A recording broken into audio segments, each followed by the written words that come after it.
Howdy, howdy, fellow movie fans, and welcome back for another edition of the Wisco Movie Watchers Podcast, brought to you by me, Creative. As always, we're your hosts, Evan Davies and Dylan Davies. Now, today, we're diving right back into our year-long series of the top 100 movies. Caveat, as always, our personal list. Yes. Now, this is our August episode, I want to say. Yeah. August, September. Yeah, August. This is our August episode, I believe.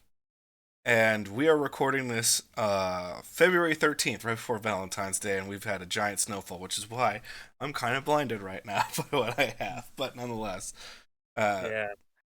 Had to do some shoveling earlier. I'm sure you loved that so much. Yeah. It's the one thing I will say I'm okay with that we are currently in an apartment. I'm like, oh, Yeah. That's the one thing I miss about an apartment. But nonetheless, shoveling doesn't bother me. But I was like, okay, cool. So it sucks when you have a long ass driveway. Yes, your driveway is very long. I will say. Yeah, it's absolutely shit. But here we are, August, ready to go into some love of the movies. We're doing 30 through 21 today. Would you like to take it? Would you like me to take this one? Actually, I should say this before we start. If you haven't seen our previous episodes, you can go check those out on the channel right now or on Spotify. You can hear all about what we thought was 100 through 30 up to this point. Dylan's list is very different from mine, and yours is probably far more critically acclaimed than mine will ever be. Yeah, that's true. But that's one of the reasons we did this was you get to know your hosts a little bit better, and then you get to gauge like their personalities compared with yours. Yes. Which is something like if you watch a channel or listen to a podcast long enough, you eventually get to know that. Yeah, that's why people like podcasts, yeah. But it takes a while if they don't do something like this where they're just talking about their favorite stuff. Yeah. It's certainly something in which it's one of the reasons I'm so attracted to doing a podcast. That's the reason I have two of them. At one time I had three of them. And it's simply because you get to know people. It when a podcast that is a long time podcast gets canceled, like not one of those new startup podcasts that last 4 months, 6 months. But when you have a podcast that ends that you've been listening to for a multitude of years, it's literally a dagger to the heart. Because you're like, what am I going to do with my time now? To the point where it's affected my love for other stuff, because the podcast, I always look at the Around the NFL podcast that was canceled by the NFL media group because they let two of their hosts go. And I was just like, and I followed their new one over to Underdog, and I love their new podcast, Heed the Call. But Around the NFL, I listened to that for almost a decade. So I was like, so that was my drive to work, that was my drive home, that was the beginning of my work day, that was everything to me. And I re-listen to episodes all the time, and now I'm like, do I even love football as much as I used to? I'm not sure. I don't know. It's insane to me. So that's why we love doing this kind of stuff, so we can connect with you guys. And in the spirit of connecting with you guys, put what your 30 through 21 is in the comment section. We'd love to see that. Tell us what you like and don't like about this episode. So let's go. You want to take it, or you want me to take this one? Sure, I'll go first. All right. My number 30, which I will say climbed a lot higher in the list than it had previously been, is Clue. Hell yeah. Clue is going to be making will be making an appearance in my next episode. Okay, so we won't talk about it too much. It's one of the ultimate comfort movies for me. Yep. Like, it doesn't matter what mood I'm in, I'll put it on and have a good time. Yeah. Yeah, it also has it actually feels a lot more like a 70s movie to me, which is weird because something about the film grain just does not feel 80s to me. Yeah, I understand what you're saying. They really hit that old look pretty well about it. Yeah, and it's that amazing whatever house or mansion they're in, which I think is in, I want to say Pasadena. That's And insane. I believe it's like I think it's a couple blocks from the original Wayne Manor from the '60s Batman TV show. I wanna say they're, like, right next to each other or something That's like that, I had awesome. heard. Yeah, so, yeah, what that, like, that set is amazing. That Like, is that a house that is a is beautiful place to shoot. And they set it up perfectly like New England, where you buy that's New England in a heartbeat. yeah, There's no Hollywood bullshit in a bad movie where you see like a palm tree in the background or something. You're like, that ain't New England. Like mhm, you do enough yeah, traveling around this country, you can tell what can jive for a different area and what can't. And Southern yes, California, there's a lot of Southern California that cannot be hidden to be anything like the rest of the US. yeah. It can Some be, movies some movies pull it off better than others, yeah. but there's a lot that definitely, like definitely you can say, like, "Okay, yeah, that's California." Oh yeah, no, 'Cause, like, the there's this scene I think of in particular in, Last Crusade where they're filming at Skywalker Ranch, and it definitely feels like California rather than Europe, but I still love it. yeah, I was like, yeah, it's fine. It's indie, so you let it pass. But yeah, I get that. It's Yeah, certainly a fun thing to kind of catch someone in the. It's like catching someone in the act of a crime. You're like, ah, I found you, you some bitch. Like, it's yeah. fun to nonetheless. Um, yeah. Before I go into too much of my own, what a stacked cast, Oh, and yeah. that, Fantastic. and it's a really understated stacked class of actors that got to play in that world. And then beyond that, the one of the ultimate cult movies that movie is way more popular now than it has any right to be compared to its release. Because when it was Mhm. released, a lot of people were like, "All right, what's this movie?" or whatever, and they just kind of skipped it. And then through Yeah. being played on VH1, MTV, other cable channels and outlets, and then the release of home video, that's how that movie survived and thrived to the point where now people know what Clue is more so than even the audience that first got it received, which is insane to me Yeah. because did I was I Uh, the first one to show you Clue or did you find it on your own? Because I know I I fell in love with Clue very early on. we must have watched it together. Real quick, I'm just gonna look up to see what it did for box office. It can't be a lot. I think I looked at it when we Um, were doing an 85 box office. Um, yeah, I it's so far down that I have to look for it. oh God, that tells you a lot. Okay, so it came out in December and it's 107th in 85. So let me go to 86 real quick and I was gonna say search. 107th in late December. That's not necessarily fair. Let's see. Oh, well, okay, never mind. 105th in 86. Okay, so clearly it just can't. It came and went. So it made under 20 million total, which, yeah, that Also, why consider December? Why the fuck great December for question. That's release? a great question. Yeah. That is a late September October release of tailor made if I've ever seen one. Yeah. That doesn't make sense at all. And But there's a lot of weird, like, time releases made way less sense back then, I will say. yeah, there was a lot of times you're like, wait, what? Why? Yeah. So Like, Silence of the Lambs came out in February. Like, why? What? That doesn't make any sense. as if they were ashamed of it, and it's one of the best movies ever. Yeah, it makes no sense to me why that came out then, but, whatever. Doesn't that just scream a lovely Valentine's Day to you? Yeah, that feels like a great comfort movie for Valentine's Day. Okay, I'll take it. I'll take my 30. I believe this was earlier on your list, and we're gonna go 2009 Zombieland. Yep. Yeah. Talk about a wonderful surprise of a movie. The amount of people who went into Zombieland thinking it to be nothing but garbage and then went out loving it is astounding. It has an intro for the ages topped with a killer Metallica track. Truly one of the best zombie movies ever, and a damn good comedy to boot. The core of these four actors is tremendous. Now bring me a GD Twinkie. That's just. Yeah. Great running gag in it. And Yeah. also one of the greatest cameos of all time.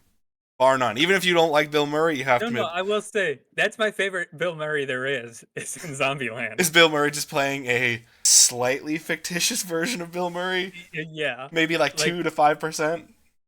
yes, I like him the most in that movie, which I don't know what that says about him or about me, but But Zombieland was placed earlier in yours, and we didn't talk about it as much. But the chemistry between those four core actors is quite impressive, honestly. hmm Where you buy that they become friends and a chosen family, so to speak, found family, which I know is obviously very popular in the book talk world now, the found family genre. But it's insane to me beyond just you and Dad.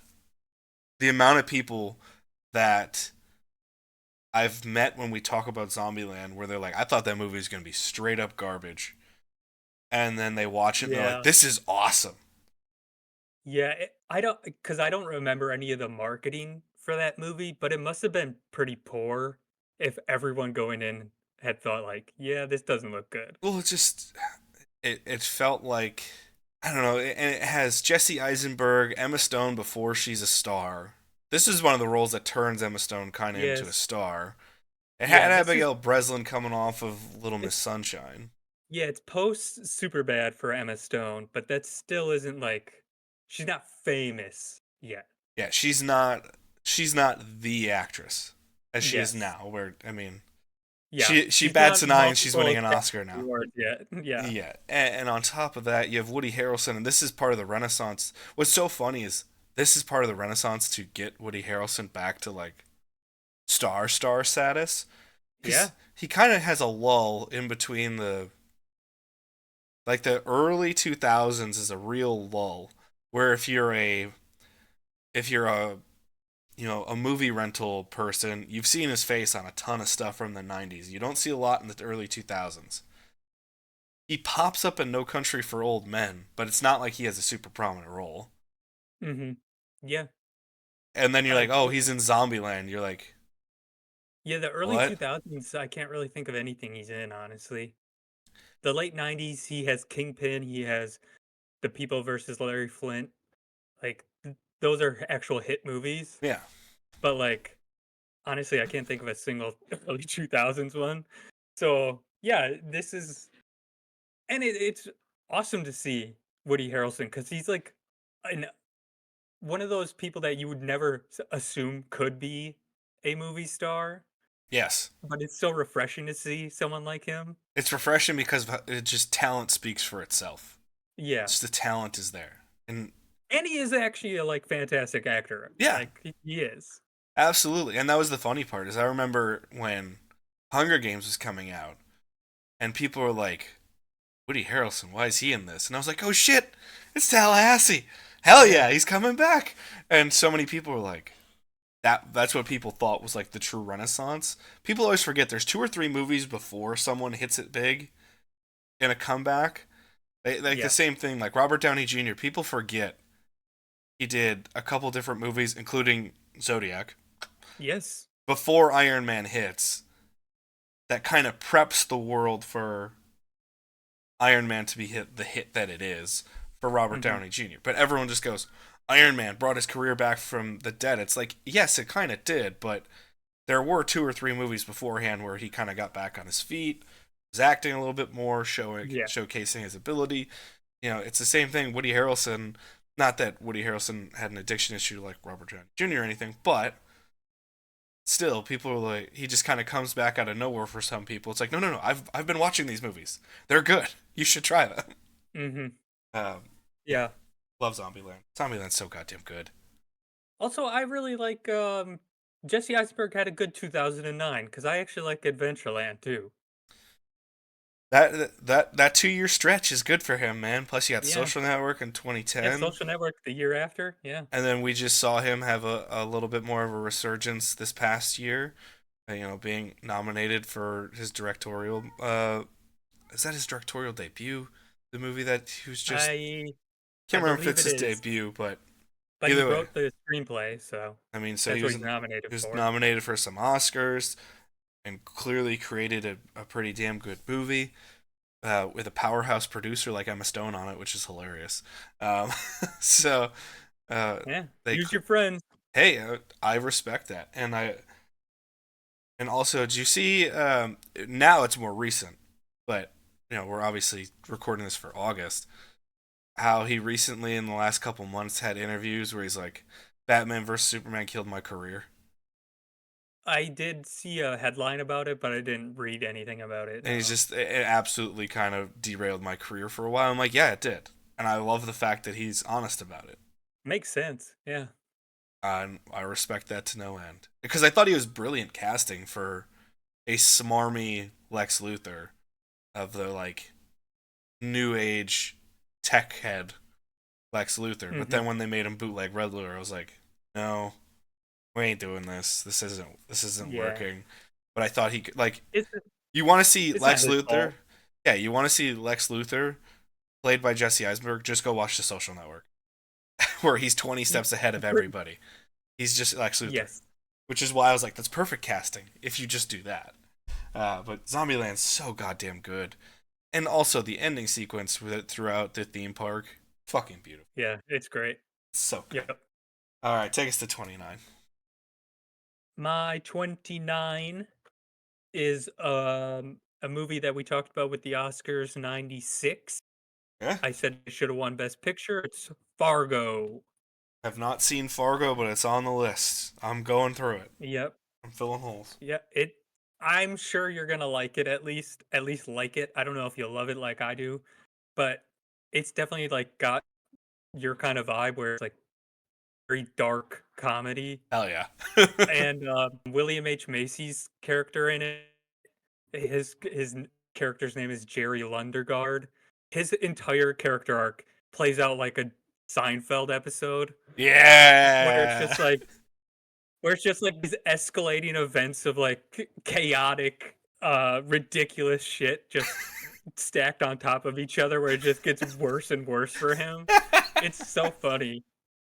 And yeah, he's like the I obviously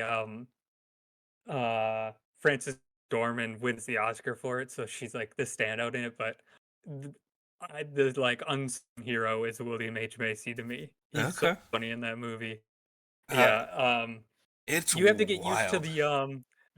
the fake Minnesota accents that they're always thrown on, but Yeah, they really over exaggerate them it. up north, us up north. Yeah, oh yeah, don't you know? Oh yeah.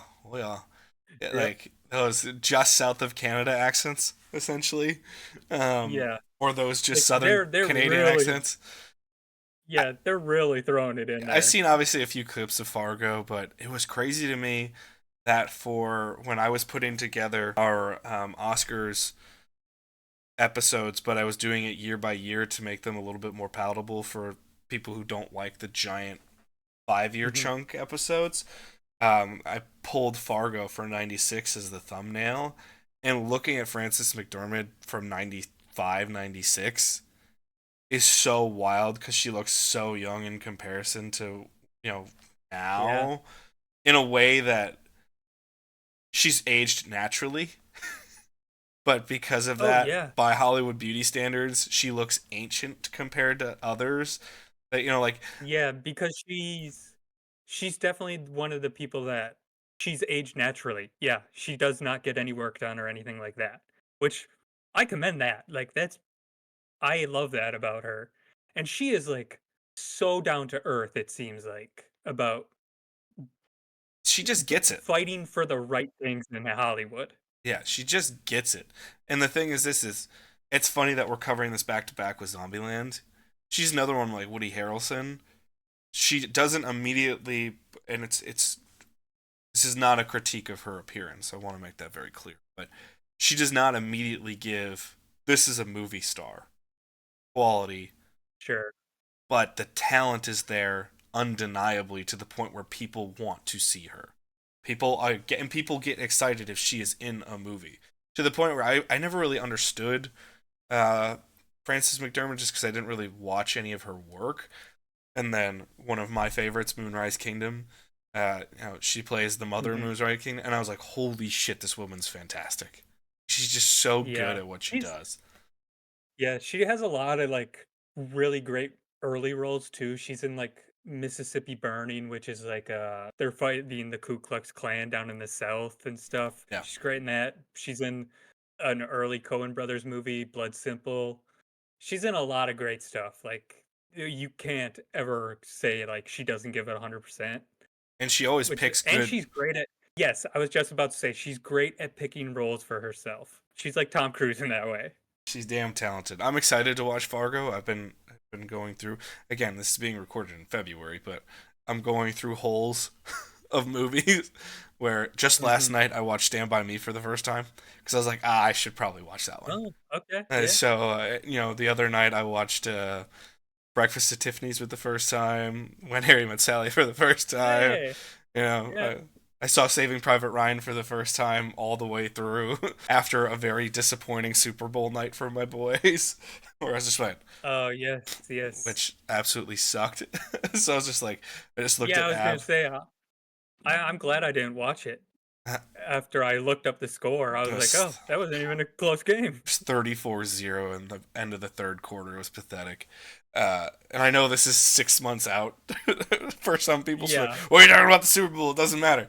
To me, it's real because it just happened.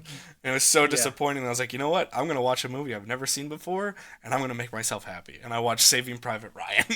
But no, Fargo's on the list, and it's leaving a lot of streaming services at the end of February. So I'm like, oh, I got to watch Fargo quick.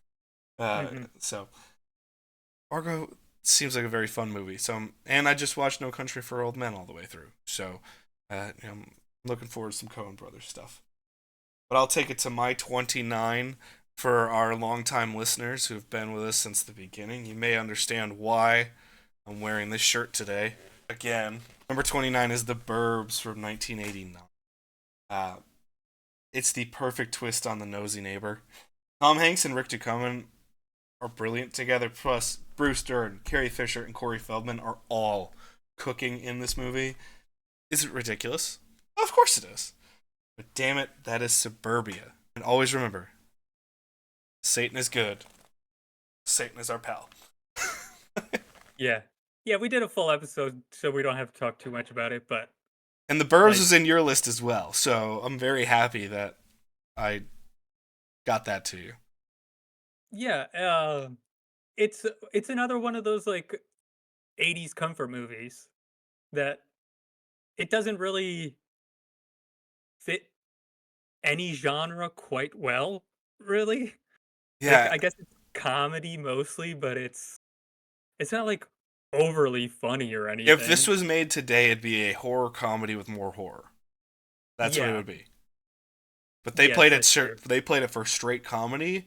But in the '80s, you have I think one of the reasons people like a lot of the '80s movies, as I continually watch more and more of them. Same thing with the '90s as well. Is especially when you watch like a Spielberg movie. Spielberg movies most of the time don't fit one genre because Yeah. they like to give a full breadth of experience for somebody. So even when I just mentioned Saving Private Ryan, there's a lot of humor in that movie, Yeah. but it's also one of the most gruesome war movies you can ever see. And Mhm. it's just trying to give the full experience of what it was like for these men to go do Yeah, this well, mission. even in Schindler's List, there's uplifting parts of that movie, but it's also, like, one of the hardest movies to watch. Same deal. I just watched for the first time. Was it last week for me? Was The Color Purple, and Oh, I was yeah. completely floored by the tone until the end because I was like, this tone does not seem right for the material of this movie. But it's just constantly trying to be uplifting and tell how someone would get through this experience of Mhm. just being sold off essentially as a slave, even though you're not a slave, technically Yeah. speaking, I wonder how much of that is in the book, because 'cause I've not read that. and then how much of your life just is not what you wanted, and how much it's just finding the humor and the positivity to go. I was like, this tone is so weird for this movie. But at the Yeah. end, I loved it because it was very much a human experience in which, if put in shitty situations, people try to make the best out of the situation. And there is uplifting moments to life, even when life is shit sometimes. So it was wild. to see that. And I think that's the reason a lot of these 80s and 90s movies people always want to come back to, because it's not just because like technically like Back to the Future is technically a comedy. You're like that's not a comedy. Yeah, that's true. Yeah, Back to the Future is another great example of something that just does not fit one particular genre quite well. And and It's, I guess, like an adventure movie, kinda. yeah, it and that's where I just think it's so fitting that it's just a movie and it's an enjoyable movie Yeah. at that. And I think The Burbs is exactly like that. It's Mhm. got a great cast, all with very good comedic timing that understands their roles and plays their roles to a T. Uh, Carrie Fisher will never get enough credit for this movie because she is clearly 100%. the straight man performance. She is the one Mhm. holding this whole thing together with sanity, which I absolutely adore. Because the first time you watch it, you're like, oh wow, Carrie Fisher's character is just kind of straightforward, A stick in the mud. stick in the Yeah. mud. But then when you watch it as an adult, especially after having a significant relationship in your life or having a significant relationship in your life, you're like, oh no, you need that person. She's integral to this working. Yeah. Yeah, and then especially when you see, like, how ridiculous the neighbors are, Oh like, yeah, they would be so annoying to have as neighbors, honestly. exactly. So, The Burbs is so goddamn good. If you want to watch our full review, you can go do that in our archives on YouTube or Spotify. It's super worthwhile because it's been a favorite of mine since I was 9 or 10 years old. And I quickly gave it to you to check out because thank you, Tanya Schreiber, our mom's friend, who I don't Mm. know if mom's still in contact with or not, but she came up to Marshfield to our grandmother's house with myself and mom, and she brought that. She's like, I think you'll like this. She knew I was just gonna be the lone kid with three adult women. She's like, he's gonna need some time alone. Here, I thought you might like this one. I was like, you know what, Tanya, you're awesome. And she took me to Return of the King when our parents didn't want to. So Tanya Shriver will always be a fucking hero in my heart. So, love to you, Mm. babe. Mm. All right, take us to your 28. My 28, we're gonna jump 2 years down. We're going to Dirty Dancing. Okay, Dirty Dancing. Yeah, this is something that if you had told me this would be on my top 100 list when I was a teenager, I would have said, "Uh, excuse me? What?" But, like, I watch this movie maybe once every 2 months. I love it so much. Oh yeah, It's it's another one that I just put on when I just wanna feel good. Like, yeah. it's another just comfort watch, and the mystery between Jennifer Grey and Patrick Swayze is amazing, even though apparently they did not get along at all. Well, Um, from reports, Jennifer Grey liked Patrick Swayze. Patrick Swayze wasn't crazy about Jennifer well Grey. apparently they didn't get along on Red Dawn, and then that carried over into Dirty Dancing as well. So it was a long time, like, feud, I guess. Um, but apparently, um, they pulled at some point, they were filming some scene where it was clear they were just, like, hating each other. Yeah. Like, it was at that point, and then the director just pulled him aside and said, "Okay, you need to use the chemistry that they." So he showed them the screen test they did together, at the very beginning when casting was going around, and then they said, "We need to get back to this." And then apparently that did some kind of wonder because I mean, it turned out great because they do have amazing chemistry in that movie. Well, apparently it softened afterwards, or towards the end of the movie, where they became It friendly, must have, yeah. and then afterwards they always thought very highly of each other. Afterwards, Mhm. that might be revisionist history by Jennifer Grey now. The fact that she's gotten to Maybe. do the interview circuits afterwards and everything, but yeah, I didn't know this. Apparently for Red Dawn, it was a cut scene, but they filmed a sex scene together, and I was just like, what? Because I'm like, that does not. But now seeing Yeah. like because obviously we saw Red Dawn was in my top 100 early on in my Mhm. top 100, but that Red Dawn there is this weird, as you watch it, there's this weird kind of couple scenes where you can just call to Jennifer Grey's character and she's just like on it and she's fully with it. She never questions him. There's Mhm. just like this unspoken kind of bond Yeah. between those two, and there's always like something happened here. Like, Ye I kinda get that feeling though with Jennifer Grey's just kinda got a natural chemistry with a lot of people. yeah, 'Cause, like, I think of Ferris Bueller and Charlie Sheen scene, and they have great chemistry, and they're only in one scene together. oh yeah, no, I mean it's just it's one of those reasons why it's such a shame Jennifer Grey Oh, never did more work. like, it's one of those things that it's just such a shame, like well, for one, like, people go should never be commenting on someone's body, Yeah, image. Like, obviously, it was a sore spot for her, yeah, so she got the nose job. Um, and then it got to the point where, like, she just stopped acting because of the criticism. yeah, And it's like, I mean, that completely ruined her entire career, which is such a shame. because she's so damn good. Yeah, like, everything she was in, I loved her in. Oh yeah, It's awful, but, like, they put it's a the shitty people of the world put baby in a corner, and it's bullshit. yeah, it's one of those things where it's like, I wish she had just recognized, like, the things that make you unique.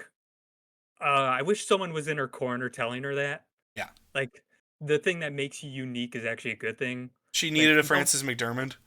yeah, you don't need to look perfect. You don't need to look like, the Hollywood starlet, like, all the time. But, yeah, also, obviously, you gotta say it, like, I've had the time of my life. I mean, that's top 10 soundtrack song of all time, Also, probably. don't forget Eric Carmen, Hungry Eyes. Also Oh, top 10. yeah. I I fucking don't love know Hungry Eyes. I don't know if that was made for the movie or not. I think it was. Okay, if it was, then that's up there too then. But, I've had the time of my life is the one that won the Oscar Yeah. that year for best song, I'm gonna look it up but now because I legitimately it's on almost every playlist I have. no, I And know, I love Hungry Eyes so much, but I didn't know if it was made for the movie or not. I c I wouldn't be surprised if it was because the '80s, so much songs were made directly for movies. yeah, it was made. Yeah, Okay, there you go. I would argue that's another top 10, at least for me. I fucking love Hungry Eyes. I don't skip it. I won't let other people skip it either. If No, it I comes know. on a playlist, I won't let them do it. I completely agree with that choice. Like, it's a great song. They're You can just be any you can be in any mood and that song's great. oh yeah, Hungry Eyes is fucking phenomenal. The soundtrack is great. Iconic scenes everywhere. The funny part is Dirty Dancing was development hell for years for people. And you just found two people with the utmost chemistry that apparently hate each other so much that it's that like Swayze and Gray are kind of like Well, it kind of, a perfect example of love and hate is a very fine line. yeah, it really reminds me of, Rachel McAdams and Ryan Gosling in The Notebook, where they started by hating each other. Eventually, they got something happened between them where they worked it out, and then they started dating in real life. Yeah, So, something works with, that kind of a relationship. The haters to lovers yeah. storyline. Hate to love or love to hate is a real thing. So, yeah, what a phenomenal movie. And again, it's a movie that doesn't quite fit a genre. Yeah. Like, Well, is and it? also, it's not just like a teen movie, it actually has like kind of deeper themes to it, like people finding themselves, Yeah, you know, it actually has a little bit darker scenes. Like one of the girls in it has an abortion, but it's like goes very wrong. So it's like yeah. it gets into some darker elements. Mm-hmm. It's a damn good movie. It's one of those movies that, especially men, you need to be of a certain age. Because again, as you said, as a teenager, if someone would have told you that was going to be in your top 100, you would have laughed Oh, at them and yeah. said, "I think you're out of your fucking mind." Yeah, I would have said that's a like complete chick flick that I am not interested in at all. Yeah, and it's not that at all. There are movies that are stereotypical chick flicks, so to speak. And I like some Mhm. of them, so I'm not here to throw Oh, stones. I actually I like a lot of them. So, But Dirty Dancing is not one of them. Dirty Dancing is just a damn good movie at its finest. So love Dirty Dancing. I'll take you to a wildly different tone for my 28. We're gonna go 5 years reverse to 1982, and we're going to Conan the Barbarian. okay. Um, Not the most coherent thing I've ever seen, but So, damn it, it is metal as fuck. so we got the John Milius kind of connection Yeah, with Patrick Swayze to Red Dawn to John Milius. yeah. Patrick Swayze and Jennifer Grey to Red Dawn to John Milius. Yes, Yes. it's Arnold at his most raw and charismatic animal self. You can tell this is a very early acting escapade for Arnold, but he's just raw charisma. It's Hmm. truly an epic of fantasy. I love the different environments that this is shot in, to really make it feel like this globe-trotting fantasy element, and it's a true sword and sandal fantasy piece, which I think is tremendous. I think that's one of the reasons it holds up. Is I don't think the acting is anything spectacular, but Yeah. it creates this fantasy world that you can buy into, which is why people want to keep watching it. It's just got a Hmm. raw, charismatic Arnold Schwarzenegger in a world that is very fun to watch and be a part of. Hmm. But I Yeah. I've only seen it fucking love Conan the Barbarian. I've only seen it one time, which was like probably about 5 years ago at this point. Okay, So I remember parts of it.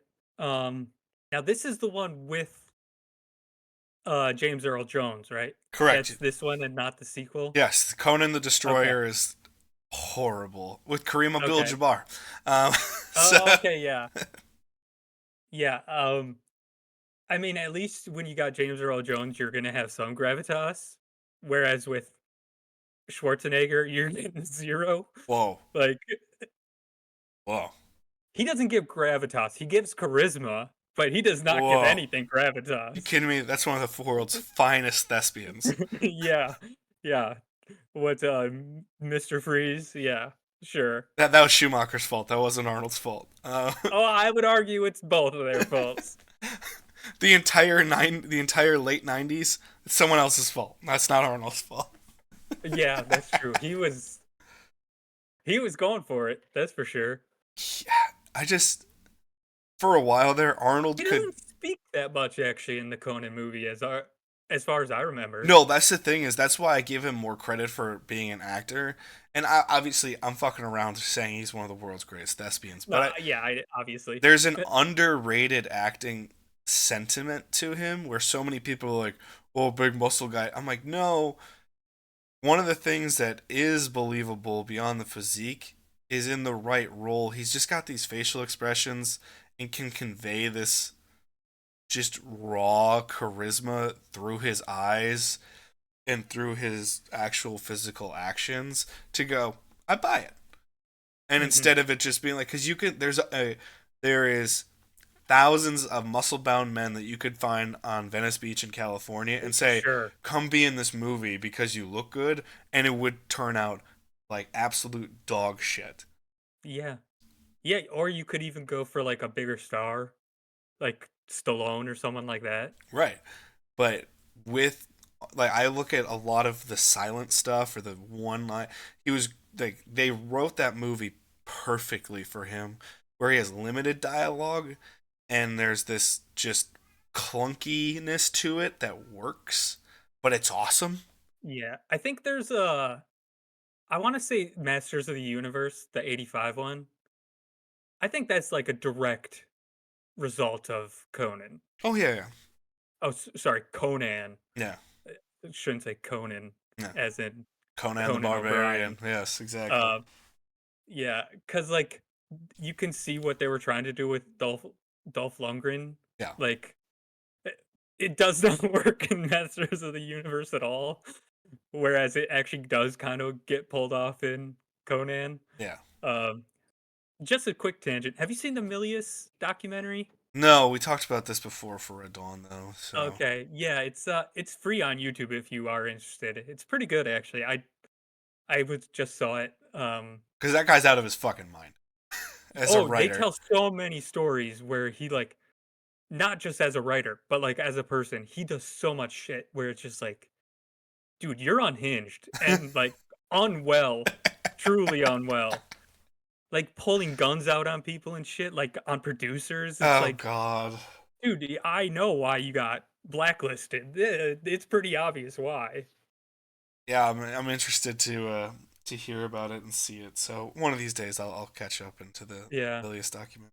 Let's take us to your 27 though. My 27 is Aladdin. Obviously the 92 one, not the What are you live talking about? action.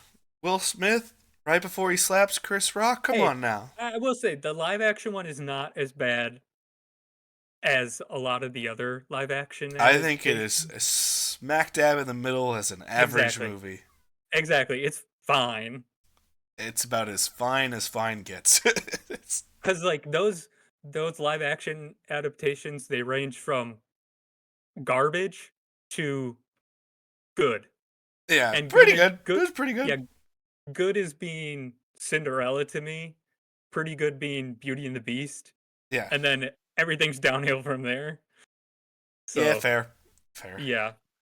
Yeah, I mean, pretty much when you're talking about I think, yeah, when we talked about, The Lion King on my list, whenever you're talking about 90s Disney movies, you're pretty much only talking about the songs.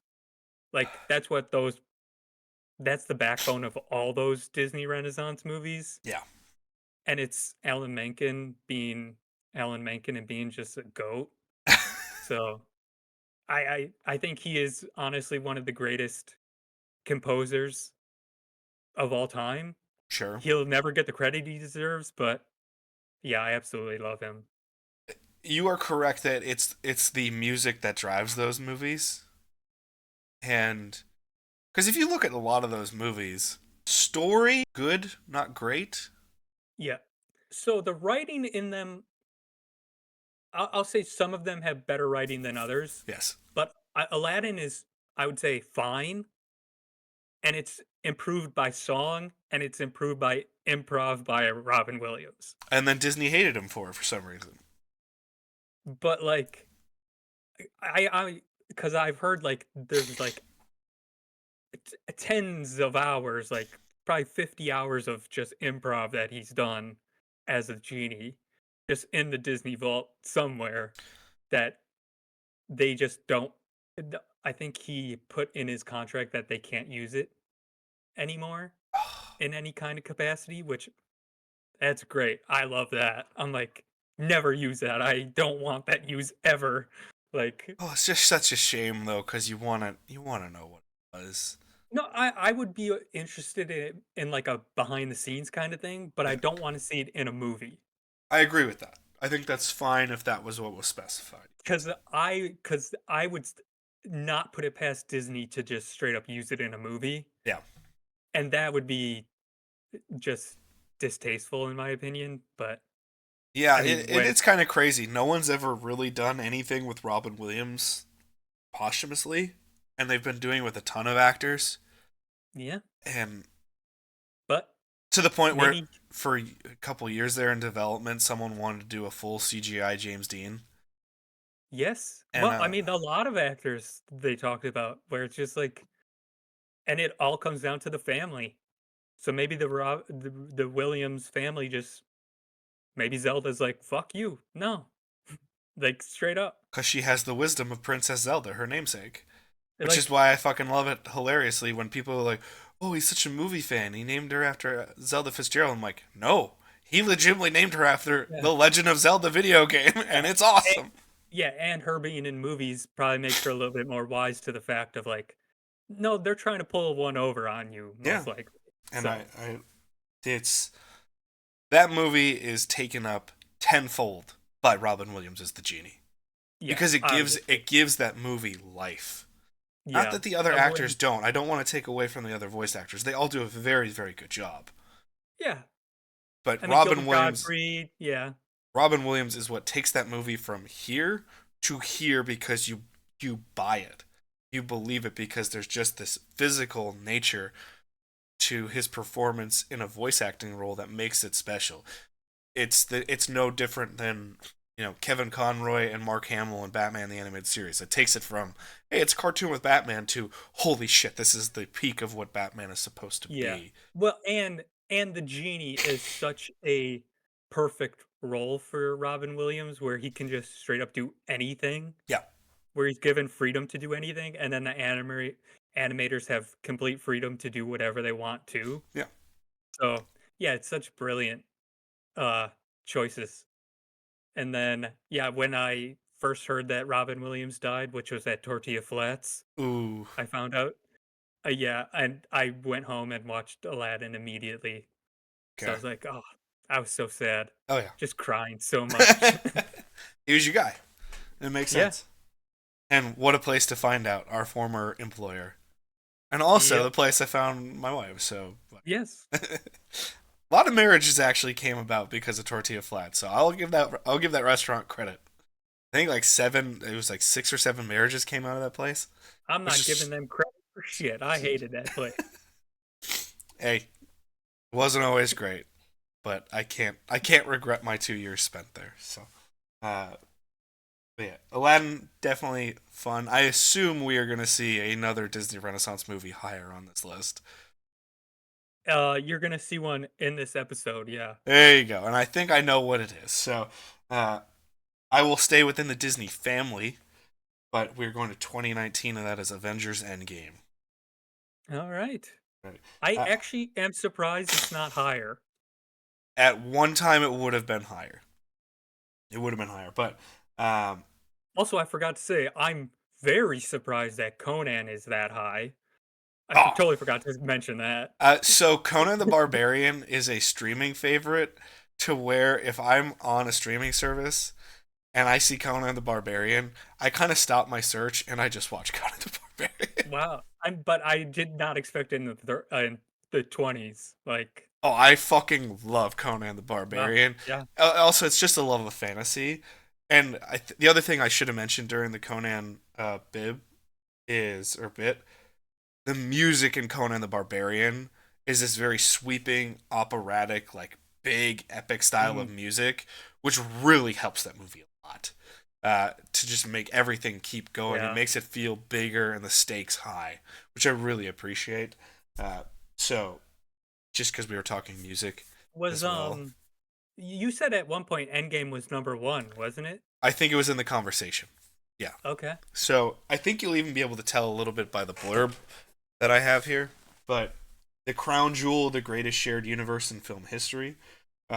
Regardless of what has become of it now, the first true end game of the shared universe is a true fulfillment for fans and moviegoers. Like the scale of this film, with all its interweaving storylines and characters, is super decadent without question.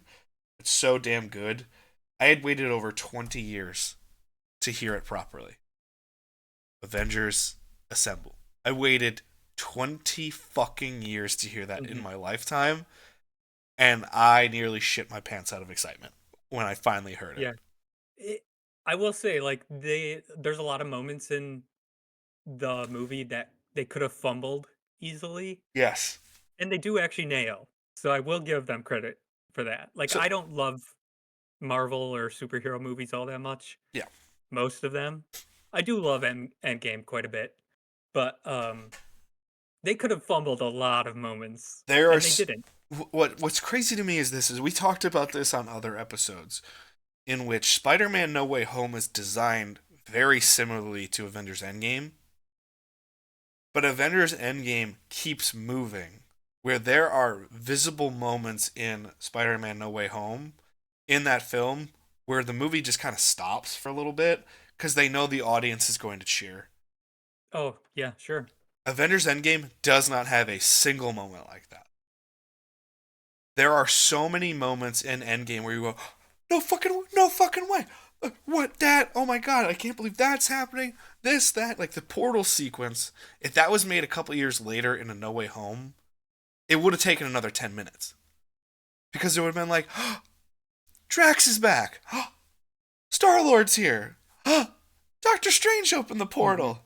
Spider-Man. Like, it would have done all of that and would have taken so much longer. But it doesn't. It just keeps rolling. And that's one of the things. It's a 3 hour movie. It's a fast 3 hours. You don't feel like you're sitting there for long Yeah. stretches of time just going like, this is a long one tonight, here goes. So Yeah. you don't feel that There's way. there's certain parts that I'm very comfortable skipping, Yes. but but that's kind of all superhero movies to me at this point. Sure. But and the thing is, as a Fox Kids viewer, I shared the original shared Marvel universe that outside of the comics known as the animation. So that Spider-Man and X-Men cartoon, and I know they had more.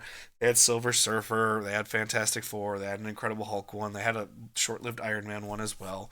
But Spider-Man and X-Men were clearly the two at the time. But they would bring other characters from the Marvel universe, specifically Spider-Man.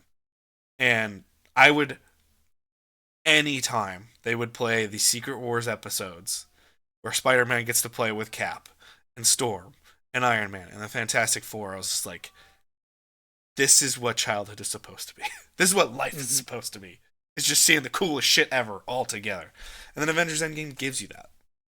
And I will watch that portal sequence over and over and over and over again. And it's tremendous to the point where I still get goosebumps when I see Cap get Mjolnir for the first time. It's just like, yes, fucking knew it. Love that shit. Or when he finally says Avengers Assemble, and you're just like, every moviegoer has been waiting, technically at this point, 11 years to hear that. They're just like, I need to hear Yeah. Captain America say Avengers Assemble. Every moment in Avengers Endgame, because there's flaws to that movie, but feels earned.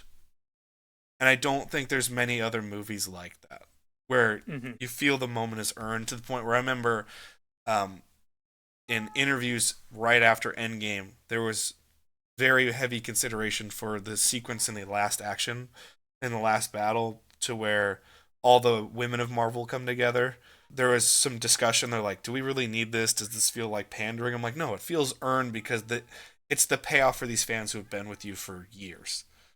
Whereas if you just like, if in the first Avengers, a couple women just got together out of nowhere, you'd be like, there'd be more argument for the sad internet fans to be like, oh, could all the women need to have a scene together?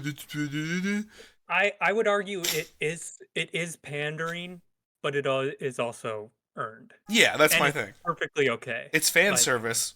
I have no problem with it. That's yes, fan yeah, service. But I don't. That's a perfect example to me of fan service does not inherently mean bad. yes, that's a good way of saying it. Yeah. And I love that sequence because the same thing. I remember looking over at Ab the first time we were watching that movie, and she's just like, in near tears, just being like, finally, women get to do. I was just like, yeah, I get it. Like these are the these are the people that half the population sees themselves as Mhm. because they're women, and that's tremendous. So, Avengers Endgame is so goddamn good, so good. Love Avengers Endgame. My 26, I don't know if you've seen it or not, is The Big Lebowski. Never seen it. Okay, that's what I thought. It Um, is on the perpetual one of these days. yeah, another Coen Brothers movie. Um, I think this is like in terms of their comedy, I think it's the best. It is like there's not a scene in it where I don't laugh. It's so funny, and Jeff Bridges, the dude, is like iconic at this point. He's the dude. Yeah, like everyone, even if you haven't seen the movie, you know who the dude is, and you know Speaking quotes of from the speaking movie. of kind of finding these weird ties between movies, that's what Thor is in Avengers Endgame. He's just the dude. Yes, yes, that's true. Yeah, that's 100% true. Yeah, I didn't think about that, but yeah. Um, and then you have like the the church that was created, like the dude, it's the whole based on his like philosophy, if you Yeah, want to call it that, which is pretty much nothing. It's just just being living. easy. Yeah, just living and being easygoing. That's about it. Um, Yeah, there's so many great scenes, and it's like the interplay between the 3 leads, Steve Buscemi, Jeff Bridges, and John Goodman, is perfect. And there's I wanna say the quote, but I'm just gonna keep it a surprise for you, so I won't say any quotes or anything. Okay. 'Cause there's so many great lines where John Goodman's talking to Steve Buscemi. They're hilarious. I've seen a Um, couple clips of stuff, and it always gets me because it's just so aggressive out of nowhere, and you're yes, like, John Goodman is so aggressive in that movie, it's hilarious. Yeah, and it's like, they're so serious about bowling. yeah. It's which just ups the ante of, like, ridiculousness. Yeah. It's another movie that I watched pretty late. I didn't watch it until, probably, like, 5 years ago. Probably less than that, honestly. Yeah. So and that it's really grown in my list, yeah. Fair enough. I'm excited to watch it when the time comes. I'm going to stay in the Marvel family for number 26. This was the one that shocked you in our top 10 comic book movie episode. Uh, Oh, okay, yep. 2021 Shang-Chi and the Legend of the Ten Rings. Yep, only seen it once. Part of the reason Avengers Endgame is not one of the number one slots, and I'll explain that a little. Um, I hold the controversial opinion that this is the finest work that Marvel Studios has ever done. Uh, it's a personal journey of a broken family mixed with the martial arts flair of the East, and it's incredibly engaging. The cast is super endearing, the visuals are stunning, and the action is personal, which I don't think they always get right in Marvel or superhero movies in general. But the action's very personal in this movie, which I appreciate. When that dragon flies from the water, it's a true scene to behold. And as always, bumping the rankings for Michelle Yeoh. So, Mhm. and you know my love for Michelle Yeoh. So Yeah. the thing I is, continue before I go. uh, I remember this movie being fine. Like, that's how I felt about it, lukewarm. But that's how I feel about most Marvel movies. Fair enough. So, The thing yeah, it's about it like is, I don't know if they've ever had as touching of a piece so quickly. Like we said in Avengers Endgame, the moments are earned over time. But if you look at a lot of the first experiences with the Marvel characters in the MCU, you like them. There's something endearing about them, mhm, but they don't automatically capture your imagination and make you root for somebody. Iron Man's there and Cap is there for the most part. But you don't really fall in love with Steve Rogers right away until Winter Soldier. And it kind of kicks it up a notch after you've already seen him in um, First Avenger and the original Avengers film. Iron Man as well, it's a journey through time to get to the point where people really love Tony Stark, not just like Tony Stark. Where because of the family dynamics and really touching on culture, I think they did that pretty damn well here with Shang-Chi. And the stunts and the choreography throughout are so goddamn good. I love the fact that they just went, we're going to have an all Asian cast for the most part. The only mhm. ones that aren't are going to be Well, very logical. And I'm glad that they went that route as opposed to yeah, trying to do what a lot of people would have done with Shang-Chi property, which has made him yeah. the outsider based on just he's the only Asian guy. Yeah, I mean, that's a smart decision, in my opinion. Like, if you're gonna make something like Black Panther, and you're gonna keep it primarily African American or black people, like, I think that's warranted. Yeah. Keep these stories what they should be, keep them logical. Yes. Also, And the thing is this, like, Shang-Chi kind of comes out of nowhere because it's preceded by Black Widow and it's followed by Eternals. So it's in this void of Marvel history where it's post-pandemic. People want more Marvel, but what they're being given they're not really liking. But anytime I've talked to someone who's watched Shang-Chi, they at least go, I thought it was good. yeah. Yeah, I don't know why I didn't really connect with it. Probably just 'cause I don't think I've connected with anything Marvel after Endgame, really. Fair. Like, even Spider-Man, which I love Spider-Man, but, even No Way Home, I'm like, "Eh." it's fine. No Way Home is awesome the first time you watch it. Yeah, exactly. And then It's after that, it's whatever. it's kind of good the second time you watch it. Third time you watch it, you're like, it's a movie, Yeah. and you skip 2/3 of the movie. You just go whatever, whatever. Oh, cool. Hmm. Whatever, whatever. Oh, cool. I don't do that with Shang-Chi. I always watch the entire movie because I find Simu Liu so endearing, and Aquafina is perfect. I love that performance because it gives the ability for an audience member to buy in. I think that's one of the reasons I like the movie as much as I do, is they trust their audience to go to this place that they've never been to before, but they have a character there that points out how absurd everything is. And it allows you as an audience member to go, yeah, this is fucking ridiculous, but you still Yeah. buy into it. The audience surrogate. Yeah. Yeah, and I fucking love that. And the visuals of the dragon coming out of the water towards the end battle, holy shit. It's fucking great. So goddamn good. Love that shit.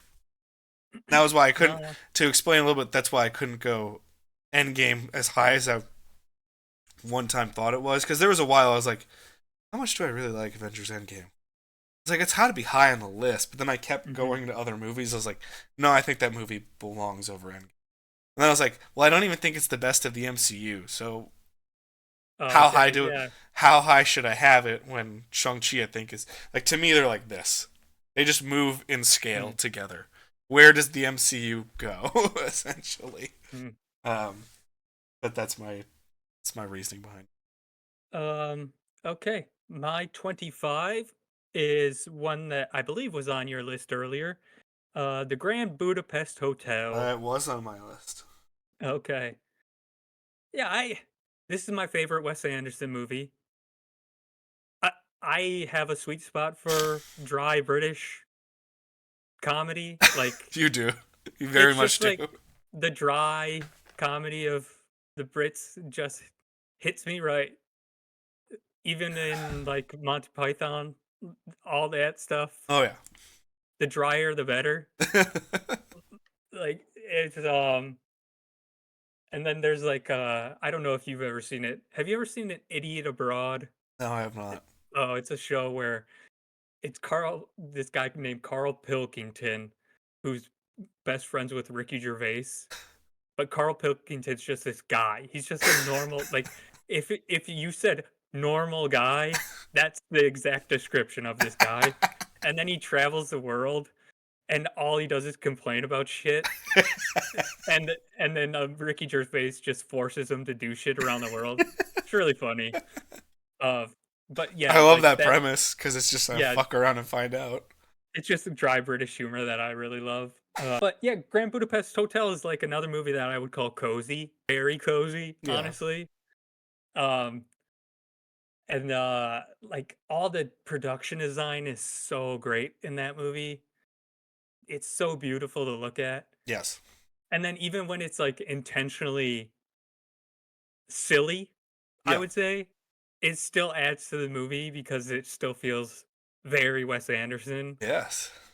And that always has more charm. Like once you get to know Wes Anderson movies, then you see the charm in it. Yes.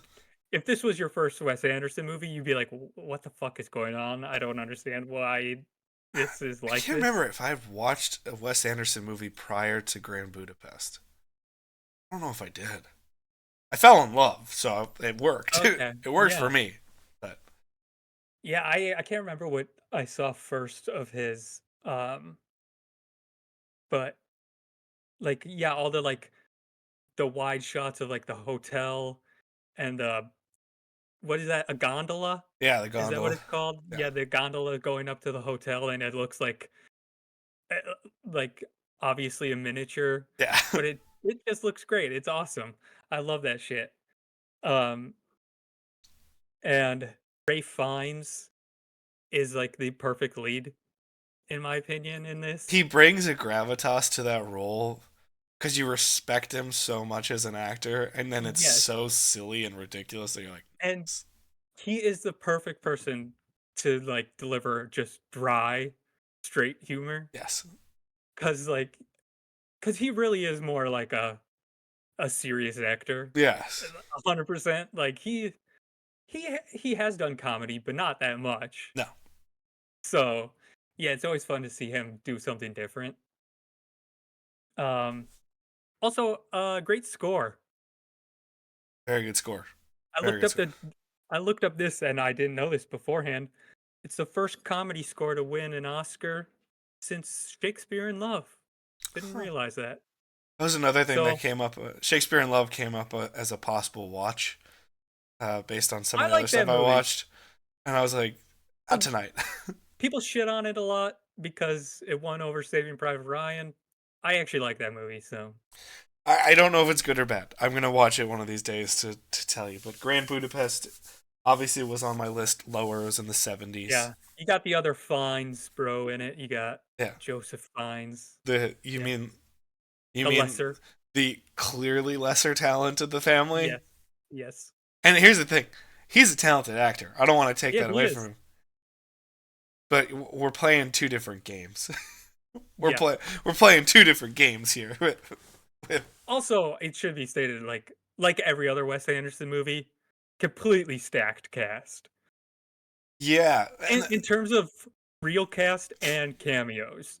yeah. Like it's Well, insane. what I love about Wes Anderson the most is Edward Norton's talked about it a lot. He's like, I've never made money. I lose money when I Mm, make Wes Anderson movies, but everyone wants to do them because they're fun. And yeah.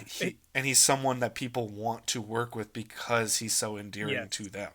And that's it. That's just what I look at that and I just go, and then we look at horror stories like John Milius, or we look at horror stories of other people that are just fucking out of their mind directors, and people don't want it's like the stories that we've talked about with James Cameron in previous episodes, where Hmm. multiple actors are like, I did my time, never gonna do it again, Yeah. kind of thing. And to me, I always just go, it's wild that like Sigourney Weaver keeps working with him. Because clearly it works for Sigourney, but it doesn't work for other Yeah. people. Whereas Wes Anderson, it's like a fraternity that just keeps, it's like a club, and it just keeps growing and growing and growing, and everyone Yeah. comes back to where Yeah. if Everyone. Bill Murray does not make at least a cameo appearance in a Wes Anderson movie, people are pissed because they know, Yeah. no, no, no, I know you fucking work with Bill Murray. Where the fuck Yeah. is he? Edward And the Norton, whole same deal. Like where's Edward yeah. Norton in this movie? The whole conceit of the movie is like the perfect structure for cameos. Yeah, Like the whole hotel concierge. yes. Like that's perfect for I cameos. mean, it even works in his newest work with Asteroid City, where I think Asteroid City's Which fun. I have It's not my not seen favorite. that yet. I think Asteroid City's fun. It's certainly not my favorite, nor do I think it's the best Wes Anderson movie.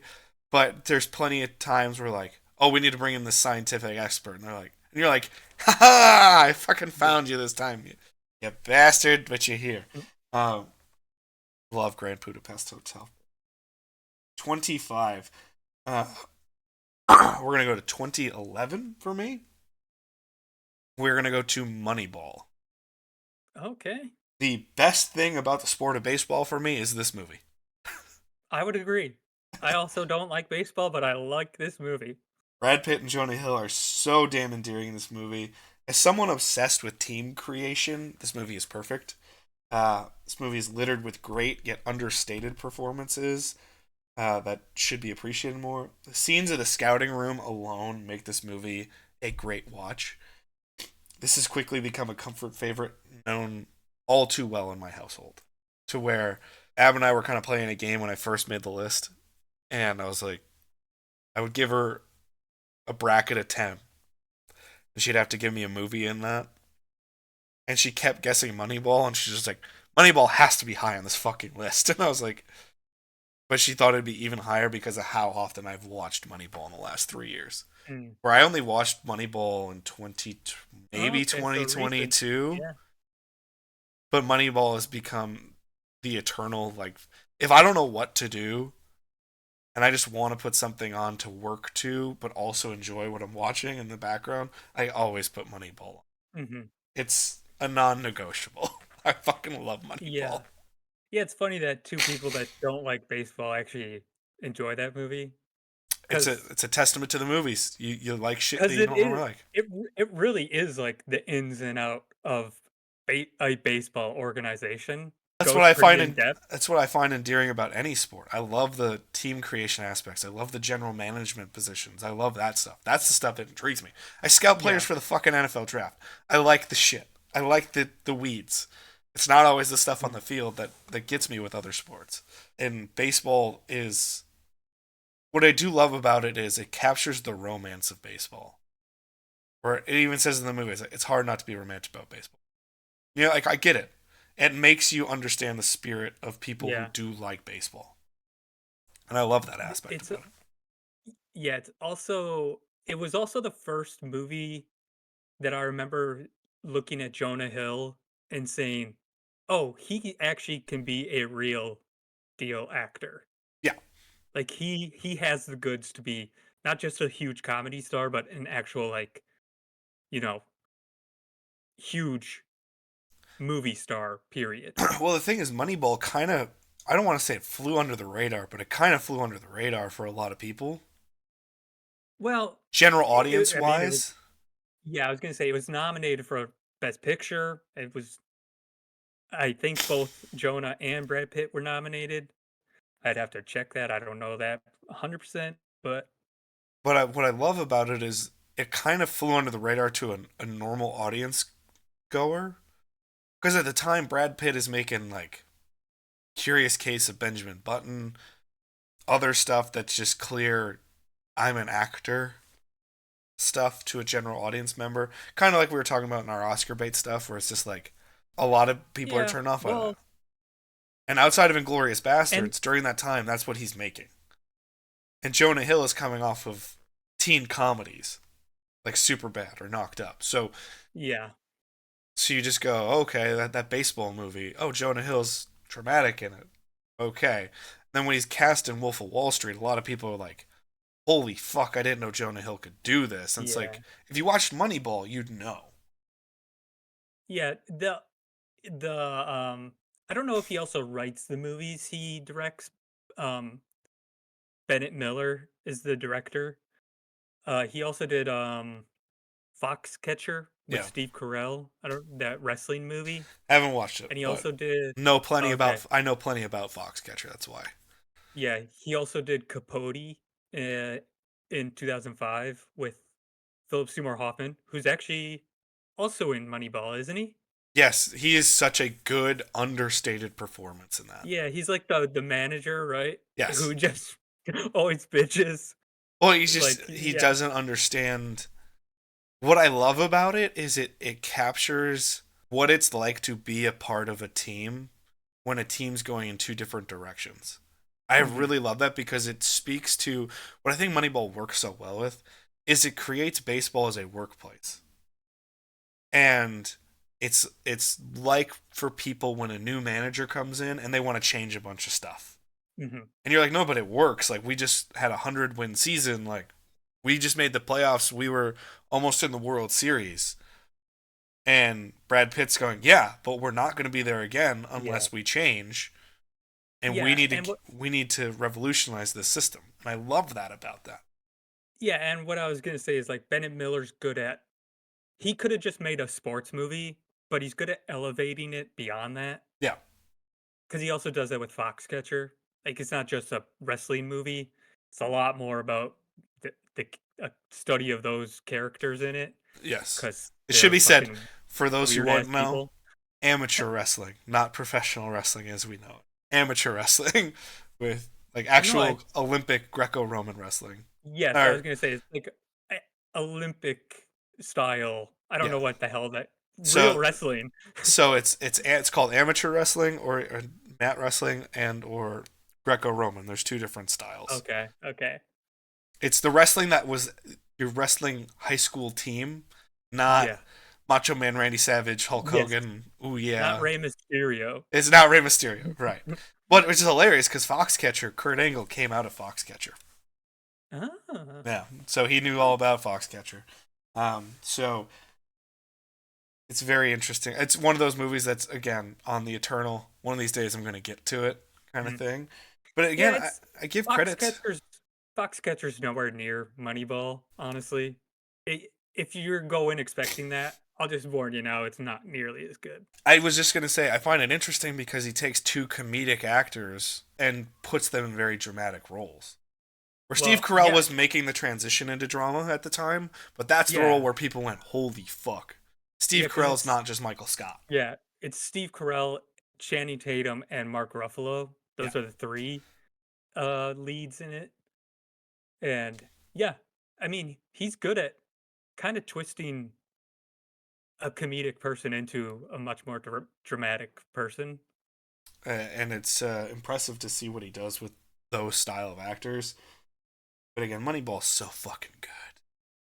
I fell in love with Moneyball because of clips, actually, the movie clips, and I was like, I saw the stuff in the scouting room. Sure. It's just, Those are probably the best scenes. Yeah. but I love that shit where all the old fuddy duddies are like, oh, talking about bullshit, and you're like, that's how baseball was scouted. Are you fucking serious? Yeah, I totally believe it. And then he's just like, this is so fun, and I love, I will never forget that line. If we try to play like the Yankees in here, we will lose to the Yankees out there. He's like, well, that sounds like fortune cookie wisdom to me there, Bill. He's like, no, that's just logic. And I'm like, I love when someone can just cut through shit and just goes, no, that doesn't fucking make sense. Shut up. The way we've Yeah, always done it is not good. Just yeah, because it's the way we've always done it. Love that. especially when your organization is shit, Yeah, I mean, the, which the Oakland they were. A's were historically one of the laughable Yeah. franchises. So, yeah, they weren't good. Um. Okay. My 24 is one that I know you were surprised when I mentioned it was on my list. It is Pride and Prejudice. I wasn't surprised it was on your list. Now, I was certainly surprised when we were doing the Oscars episodes. You're like, one of my favorite movies. I was like, what? Yeah, I What? love this movie so much. Um, yeah, I remember watching it back in high school when I was going through all the Oscars movies. Um, this is one that like I just didn't appreciate back then because again, it's just like it feels like a chick flick kind of thing. It's a Keira Knightley historical drama period piece. Yes, which again is just like Atonement, which was earlier on my list, And you do love Atonement as well. and I like Atonement a lot. But I like Pride and Prejudice. I think is like actually like I would say a masterpiece. Honestly, I think it's great. I would go so far as to say everything on my list after 25. I would be willing to say masterpieces, Okay. but that's just obviously my personal opinion. Like, I would be interested because you also had Curse of the Black Pearl. Is Keira Knightley in the top 5 of ooh, actors to appear in that's your a top 100? that's a good question actually. Yeah, she might be the most represented. Yeah, that'd be fun to do. Go Because through and I, look. I look at some of mine and I'm like, there's a Christian Bale obviously would be up there for Mhm. me because of all the Batmans. But yeah, there's a possibility that Keira Knightley Yeah. might be, if not one, definitely in the top 5 for you. When we do our like roundup episode, I'll do that. Yeah, I'll we'll go through and we'll look we'll give through some them. statistics Yeah. on when we do our honorable mention slash catch up episode in Um December. yeah, it's directed by Joe Wright, who kind of fell off hard because he directed that really bad Pan movie. Remember that? Peter Yes, Pan with yes. Hugh Jackman. Oh man, that movie was fucking shit. It was garbage. So, like I've I only can't. seen clips and I wasn't wowed by the clips. Oof, it was rough. I was like, oh god. I really love Joe Wright, but yeah, that was bad. Yeah, it's really tough to because like he was on a hot streak for a long time, and then that hit, and I don't know if he's done much since then, honestly, because I haven't seen much. Career ruiner.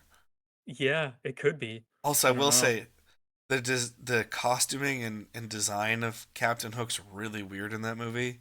Oh yeah. Well, the whole movie's fucking weird. Yeah, it's really it's not a good movie at all. Um, Unlike but Pride and Prejudice, which yeah, is Pride and quote a Prejudice, I mean, masterpiece.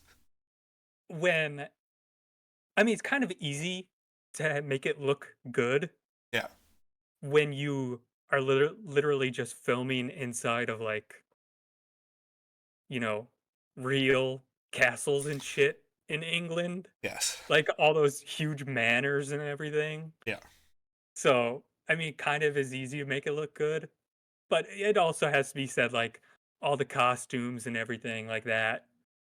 Um, and then I did read Pride and Prejudice after seeing the movie. It's not super different, so I won't say like, "Oh, it's a great adaptation," Sure. because it's like, because I just finished, The Fellowship of the Ring, Yeah. reading that for the first time, and Congrats. Great I was book. like yeah, I was like, "Holy crap, this is, like, way different than the movie, actually." It's not way different, but there's huge sections of the book that are just No, no, no, like, it's way different in terms of there's no urgency in the book. You know, like, there'll be, like, 10 years where nothing happens, and it's just 17 like years technically between the when yeah, Frodo is gifted the ring. yeah, it's like, where's the urgency in this? Yeah, it's like get like that's the thing in the movie. It's like keep it hidden, keep it safe. And he comes back and he's like, "Get the Yeah, fuck out now." Whereas in the that's what book I was it's like, surprised about. "Keep it hidden, keep it safe." All right, I'm going to be gone for 17 years and you're like, Yeah, "What? that's You why I was like suspect this is the greatest evil of all time?" And you're just like, "Nah." yeah, some books are easier to adapt than others, Yeah. and when you're doing Jane Austen, it probably is a little bit easier. It's a little one more one for one. Yes, 100%, yeah. Um, Also a great cast, like, of, like, not just, like, the older people, because you got, like, Donald Sutherland, you got Keira Knightley, you got, Rosamund Pike, and I can never remember the guy's name in it. He's on Succession now. Do you Oh, watch that show? are you talking about the oldest guy in Succession? No, it's the guy who plays Mr. Darcy. I don't watch Um, Succession. I just know the oh, main Matthew guy. McFadden. McFadden? I think Fadden? I know his face. Yeah. Yeah, and then the younger sisters are Carrie Mulligan and, Jenna Malone. So, like, Okay. up and coming people too. Yeah, Well, it's this really one it fun just won to some see points them. in my book for Jenna Malone, so I'm okay with that. Yeah, it's really fun to see, like, some of the younger people in it. And then you have, shit, I can never remember this guy's name. It's Tom Hollander is the actor's name, not Norrington, the other bad guy Beckett. in Pirates of the Beckett, you did the Beckett, same thing thank when you. we talked about it earlier. Yes, I was like, I can never remember the character's name in Pirates. Yeah, he plays Beckett in the Pirates movies. He's really fun in it because Did you he's ever like such see a awkward fucking guy in the movie. did It's you so ever fun. see what happened around No Way Home for him? And I don't think so. Disney accidentally sent him Tom Holland's check. Oh, And he's like, must be nice. Because he yeah. saw Tom Holland's pay and Well, yeah, I bet. he's like, wait, what? He's like, Huh, yeah, he's like, because I think he even says, he's like, I don't think I've worked with Disney since Pirates of the Pirates. Caribbean. Yeah, Okay, eh, must be nice. yeah. But there's a Definitely good, I think different. it's on the Graham Norton show, but it's very much a great, Uh, he's just like, that makes you can see sense. his eyes Yeah, are just like, what? The way he yeah. tells it. Sounds like a Also, pretty I damn would, good cast. yeah. Also, I think it's one of the best scores of the like this century. I can never remember how to pronounce the guy's name. It's Dario Marianelli. That's the only score I know of his. But it's amazing. Like I really love it. Well, you really love Pride and Prejudice. Yeah, great movie. It's it was just unfortunately part of the hey, Keira Knightley does period pieces. She's just period piece girl after Pirates of the Caribbean. I would say you should watch it with fresh eyes. I've never seen it, so it would be fresh Oh, eyes for me. So, okay. eh, Yeah, because it's actually a lot funnier than I would have expected. okay. Well, I'll talk about funny right now.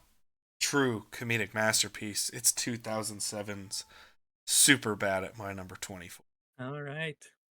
It's one of the funniest movies you could ever ask for. The fact that Jonah Hill and Michael Cera are truly perfect, perfect as a comedic duo, and can still be outshadowed by Seth Rogen, Bill Hader, and Christopher Mintz-Plasse specifically, is absurd. One of my favorite uses of music in a movie ever with Van Halen's Panama during Hmm. the cop car donut fest. Can't tell you the love I have for this movie. McLovin! Well, McLovin! it's Why? also it's also like a really fun structure because you have two duos really. You have Michael Cera and Jonah Hill, and then you have the two cops, and then you have McLovin just kind of the floater in between those two. Yes. So it's such a fun like dynamic between those. It will never get the credit it deserves for being a very well written movie by Oh yeah, I Evan mean Goldberg it. and Seth Rogen. Yeah, yeah, that is one thing I will say. Like I think it's their best written movie Oh, yeah. because it. I there's not a scene in it that isn't hilarious. There's not a. Hilarious is the right word. There's never a scene in that movie that does not have you dying of laughter. It's not like, oh, that Even was funny. You're like, that was fucking hysterical. even just the opening titles where they're just dancing in like the silhouettes and shit, Yes, even that makes me laugh. And it's exactly. so stupid. Well, by all accounts, this movie made my father-in-law laugh harder than any movie he's ever seen because of the dancing with the period blood. He's just like, Ah, okay. apparently he went to theaters with Ab to see that and lost his shit laughing at that fucking scene, which is Yeah. more than fair. But Jonah Hill and Michael Cera have ungodly chemistry in Mhm. this movie, and the fact that Christopher Mintz-Plasse still steals this movie is ridiculous. It's Mhm. ridiculous. And I just love the understated shit too that makes everything build in laughter. Like the cop car, I love how they're joking around about Star Wars and lightsabers, right? But you ever seen Yoda from Attack of the Clones, and you're like, of all Yeah. the fucking ones you could have pulled Yoda from, you picked Attack of the Clones. Like, it's just one of those that you're like, how more absurd can this movie Yeah. get?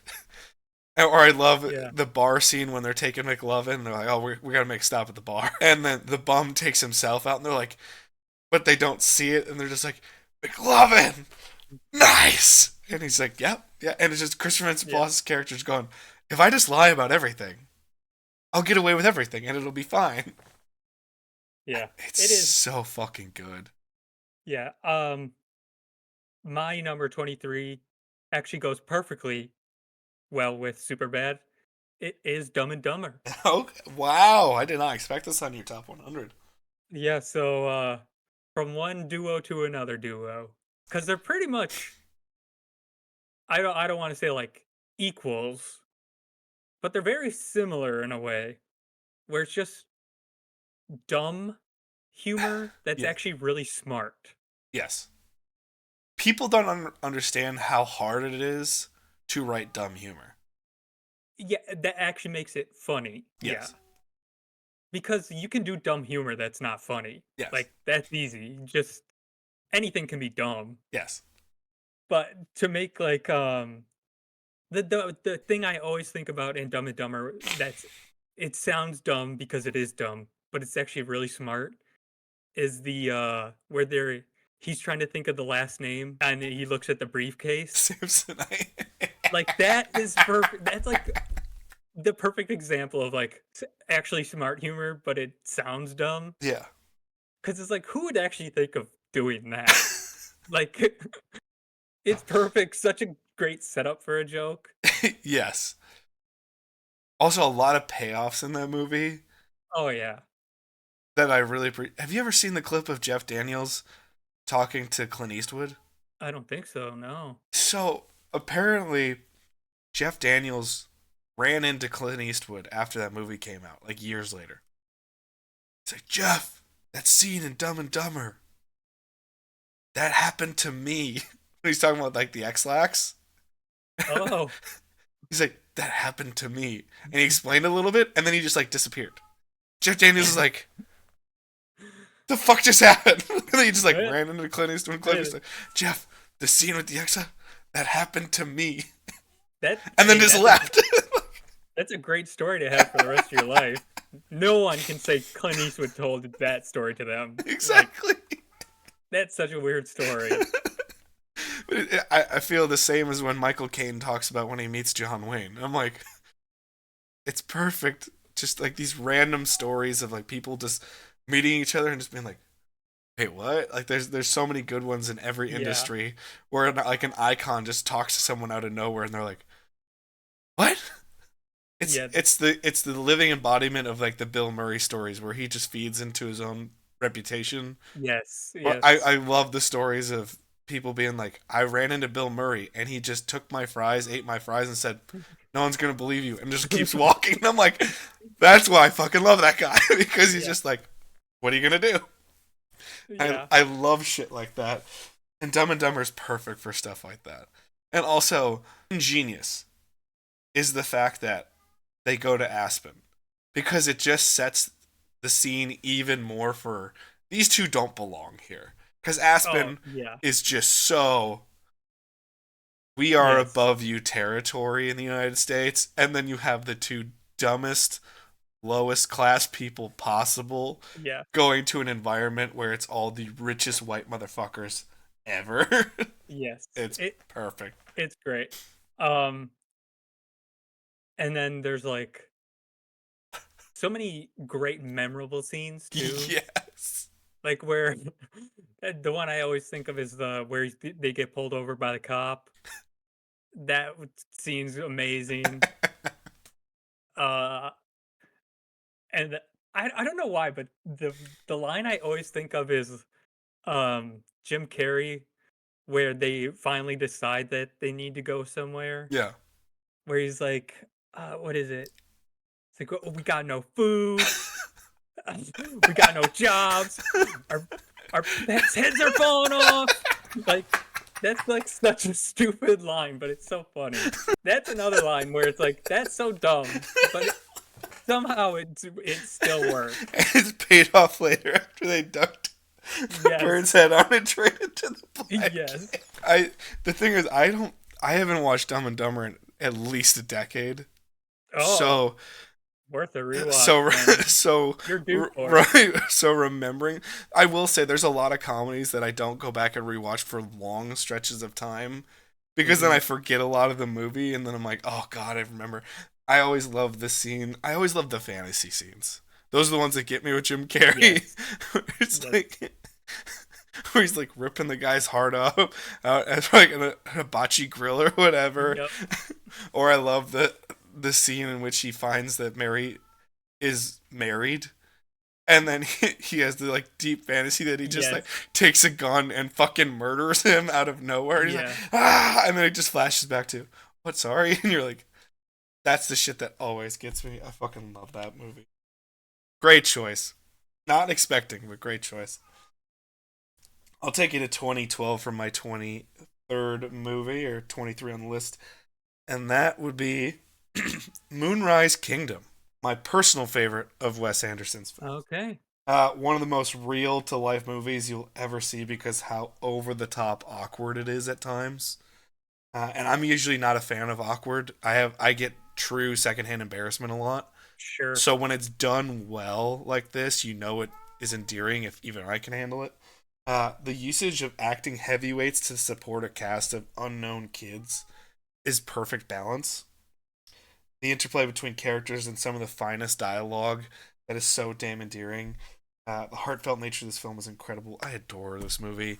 I know online there's discourse on this movie where it's not aged super well for some people because it's right before we're having conversations about like what kids or teens should or should not be doing on screen. I just think it's just so Uh, authentic to the adolescent experience. yeah, This I haven't seen it since it came out. Um, because I watched it around when it was Oscar season back then. So I haven't seen it since then. I remember really enjoying it, but I don't remember anything like, well, the online discourse for just to touch on it is how Sam's character like touches her breasts when they're like on the oh, beach, okay. and Yeah. everyone's like they're 12. And it's not so much that it happens in a movie, it's the fact that Wes Anderson directed two kids to do that.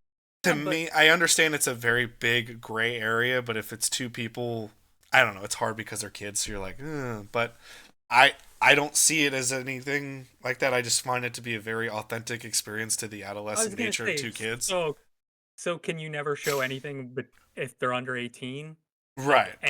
any teenager is not okay to show having like can you not show kiss between teenagers then too? Like it's It's tough because no matter which way you slice it, there's a point to be made about it. But yeah, when you just view the movie as the movie, and it's also from a director who has reportedly no problematic stuff in his life, exactly. so it does not seem like a.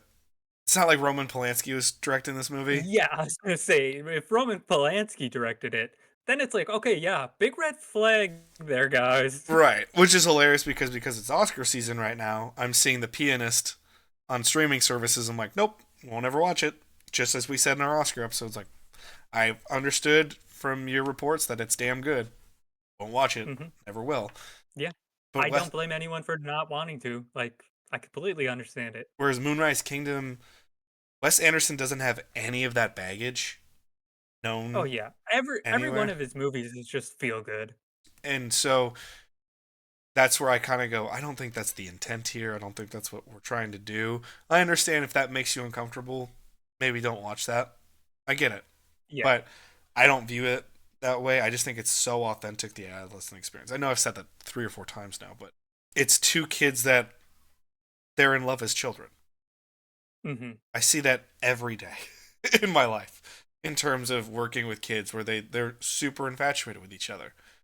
And if you're not dead inside, it's super endearing to watch. Obviously, you can't let it go too far, but hmm that's authentic to the experience of what it means to grow up and to learn what your feelings mean and I love that about it. And I just love how, as I said, this cast is stacked. It's just fucking stacked with great actors that all balance out a movie of unknown kids that I really Yeah. appreciate.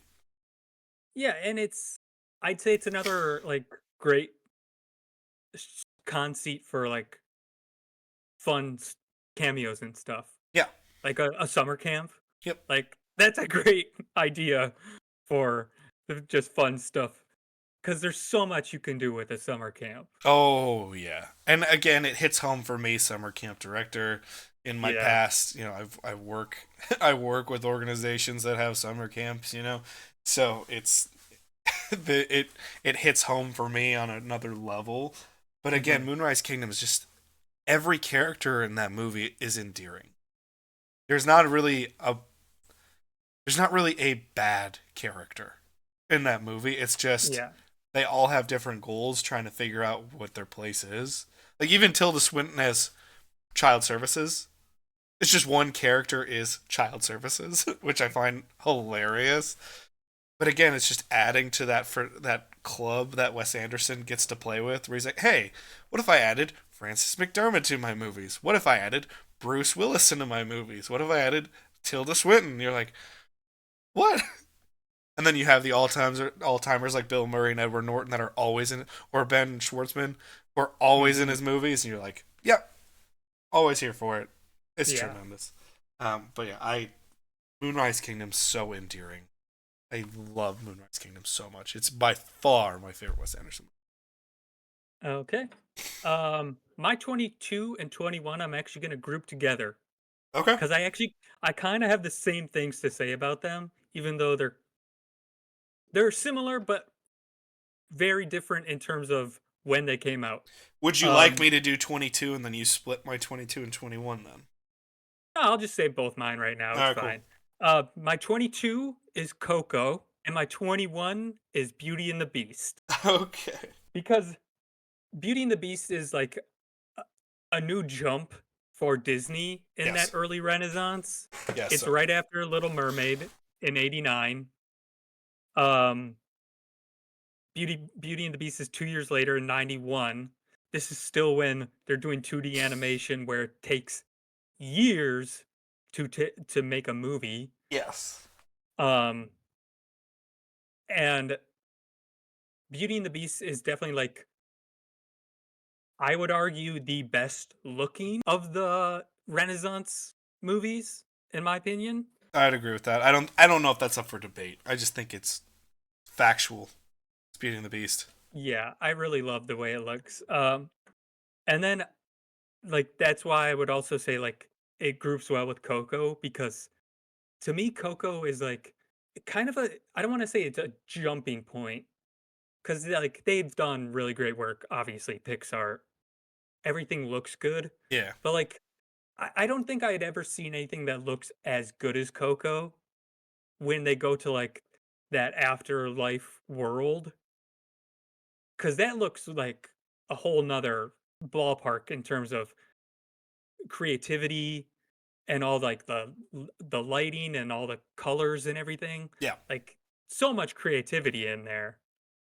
And they can do like anything they want pretty much. It looks awesome. Um and then both of them have great music in it. I would argue Beauty and the Beast has better music, but I mean, that's just my personal opinion. Both won best song though at the Oscars. Beauty and the Beast won for Beauty and the Beast and Remember Me won for Coco. I do recall in all these Oscar episodes, anytime those two came up, you're like, nope, don't even argue, not worth it. This, it's only this.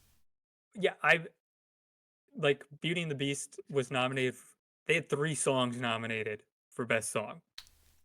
Like, Apparently, Jeffrey Katzenberg cracking that whip worked well during the Renaissance yes, era.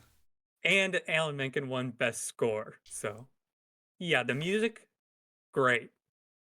Um, yeah, it's and then Coco, I would say, has the added element that Beauty and the Beast doesn't have, where it has such an emotional depth to it that I connect on such a like I cry every time I watch that movie Yeah. so much at the end. Like it, it 10 literally 10 out of 10 times I will cry. Like I can't watch it without Well, crying. you're kind of dead inside if you don't. It's perfect. Yeah. It's Pixar's finest. Like, Yeah, it's kind of the opposite of Up where at the beginning you'll cry. oh yeah, Coco is like the strong build up to a cry. yeah. Yeah. I Coco is wildly imaginative. I really appreciate it, and it was one of the first. It kind of kicks off this because I'm trying to remember beforehand what Pixar was doing, but those Disney Pixar ones, since they all look the same now, there isn't really a Yes. difference between the two Yeah. anymore. Which is a real shame. Yes, I do wish there was a difference.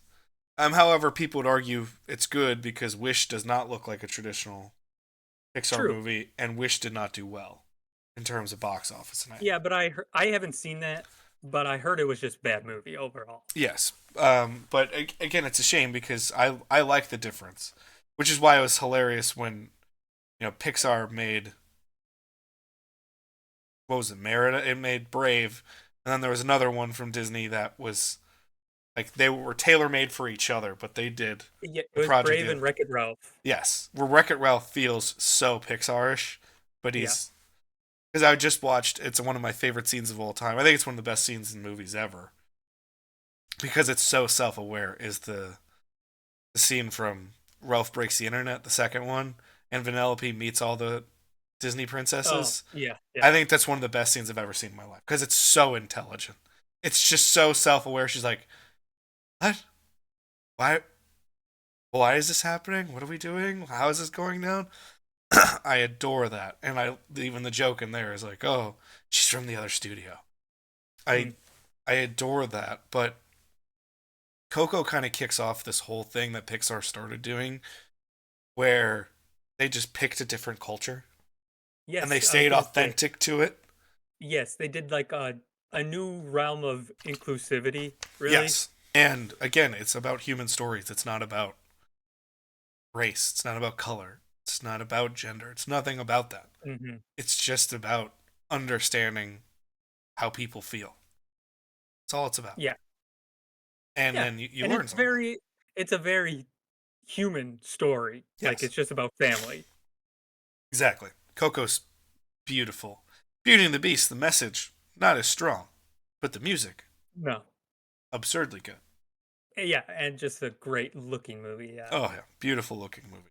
And I think it's probably the. I don't. This isn't saying much because it's obvious. It's the best kind of adaptation of an old time fairy tale, too, for them, Yeah. where they just kind of take something and they're like, let's just put our own spin on it a little. Hmm. And you're like, okay, well, that's problematic messaging, but most Yeah. Disney movies have a foundation like that, I so. mean, yeah, most of the old fairy tale stuff is problematic, so Oh, yeah. there's always going to be a tinge of that. No, of course, but I really thoroughly appreciate both. Beauty and the Beast is one of those movies for some reason.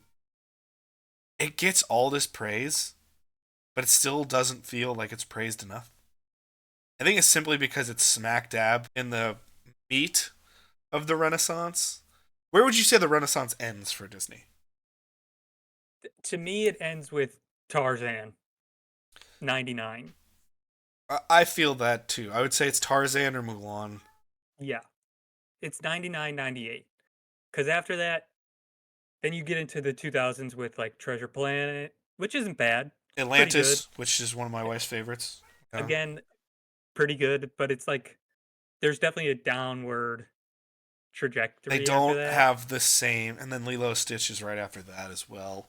Yeah. And they're very endearing to the people who like them, but they don't Yeah. have the same wide breadth. Yeah, there's not that magic to them anymore, which also has a lot to do with a lot of the animators at that point. I don't Yeah. know if they retired or if they just went to a different studio. That's fully Oh, possible. it's also important to note during the 90s, DreamWorks is founded in 94, I want to say. Pixar obviously kicks up in 95. So you now have huge studios competing Hmm. against you, where Disney for the longest time, it was like, if you made animation and it wasn't at Disney, it was kind of viewed as like second rate in general, because you're like, Yeah. why would I do this? Not at Disney kind of thing. Uh, and viewers of movies went that way too, but both deserve a world of praise, and I highly recommend everybody. But that is your 22 and 21. So Coco's 22, Beauty and the Beast is 21. Yep. All right, I'll take you to 22. For me, we're going to 1981, a movie that is wildly different than both of those. We're going Escape from New York. Okay.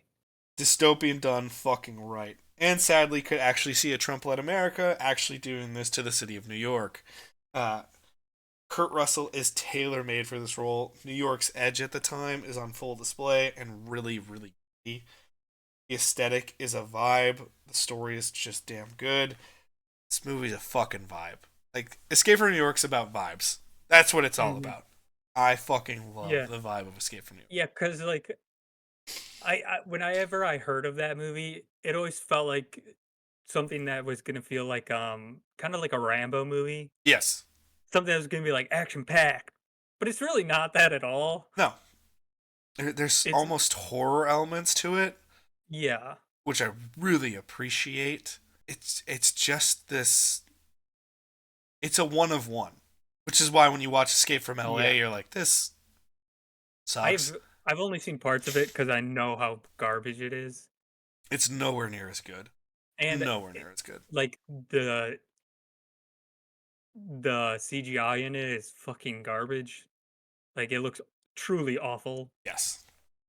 It's So hurtful, especially to someone who loves Escape from New York. For yeah. years, I did not watch Escape from LA, but I was like, you know what? Let me just Yeah. watch it. Let me see how bad it Well, is. Escape from New York, I think the most, like, technological thing they could do was, like, straight up grid lines Yeah, on the, when they're first flying in yeah. on that, like, uh, On the glider. gli the glider. Yeah. I think that's, like, the only CGI they could do. Yeah, I mean it's very early. This is right before Star Trek II Wrath of Khan has like the whole terraforming sequence done with CGI. But they're closer to New Hope where they do the polygraph or the polygon line Yes. demos Yeah. in the New Hope battle sequence. That's essentially what they can do here with Escape from New York, but I I can't get past the fact this movie's just a vibe that I fucking adore. Everything is dark. There's not a Yes. single bit of light in this movie, and I love it. I love the fact that everything is harsh. Everything is difficult. Everything is incredibly gritty. And it speaks to the city at the time because, we grew up in the era during and post cleanup of Times Square in New York. Where Mhm. you go to New York now, it is so fucking tourist friendly. Like, I've been there twice in the past couple years, and you go through Times Square, you go through Manhattan, you feel the glitz and glamour of what New York is supposed to be, so to speak, right? People who grew up in the 70s and the 80s, especially in that area, know Times Square was a shithole. Where if you told someone if you were a youth and said to your parents, "Oh, I'm going to Times Square," they'd be like, "No, the fuck you're not. You're not going there," because it was just a gritty shithole Mhm. of bad things. Yeah, just go watch Taxi Driver and you'll see how bad New York was. And I loved the inspiration behind it. That at the time, someone's like, "What if we just cut off New York and just said fuck this place and Mhm. made it a prison?" I kind of love that vibe for a movie in a what if scenario. Like I said in my blurb, I sadly think that our current president could do something this dumb. Because who knows? But, like, it's fucking wild. And they really hit the New York aesthetic so well, so it gives this tangibility to this very dystopian thing that I think is just tremendous. So good. God, I love Escape from New York. And it comes to like a streaming service like once every fucking 5 years. So anytime I find it, I just go, nope, we're watching Escape from New York. That's what we're fucking doing. I don't care about whatever else was happening.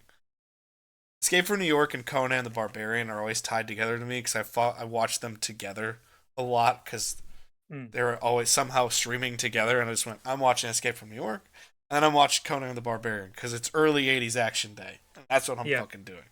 Yeah, Kurt Russell also, Kurt Russell's like, damn good, uh, yeah, undeniable charm back then. and then also fuck, what's his name?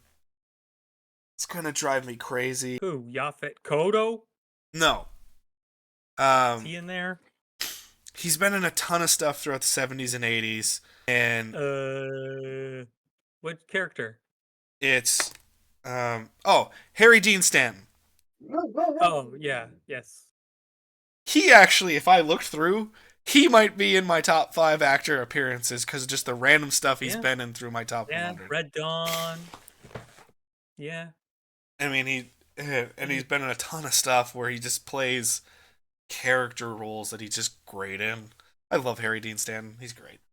But yeah, Escape from New York, so much fun. I'll take it at 21 though. 1987's Evil Dead 2. Okay.